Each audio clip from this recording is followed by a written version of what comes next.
Dans cette vidéo, on va apprendre à étudier la convexité d'une fonction sur un intervalle.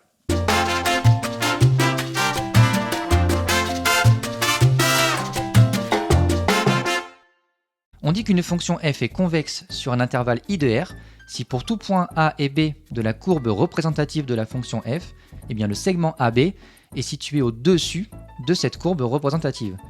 Si c'est le contraire, on dira que f est concave sur I. Pour cela, pour étudier la convexité, on va utiliser cette propriété.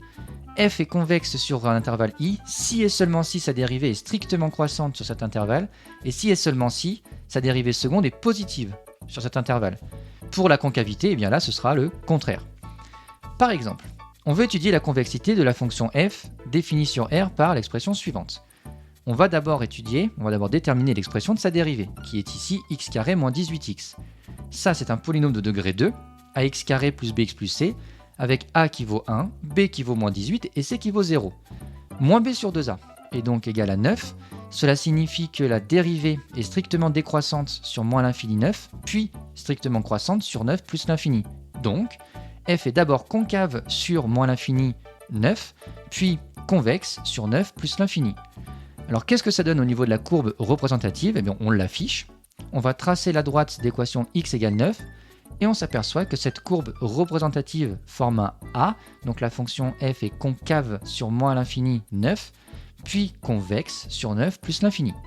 Un deuxième exemple. Ici, on veut étudier la convexité de la fonction définie par x exponentielle de moins x. On calcule d'abord sa dérivée, et on va cette fois déterminer le signe de la dérivée seconde. Donc, on calcule l'expression de la dérivée seconde, que l'on va privilégier sous forme factorisée, exponentielle de moins x, facteur de x moins 2. On va étudier le signe. Bon, déjà, exponentielle de moins x est strictement positif sur R. Puis x moins 2, puis positif s'il sera compris entre 2 et plus l'infini. Ça veut donc dire que la dérivée seconde est strictement négative sur moins l'infini 2, puis strictement positive sur 2 plus l'infini, donc la fonction f est d'abord concave sur moins l'infini 2, puis convexe sur 2 plus l'infini.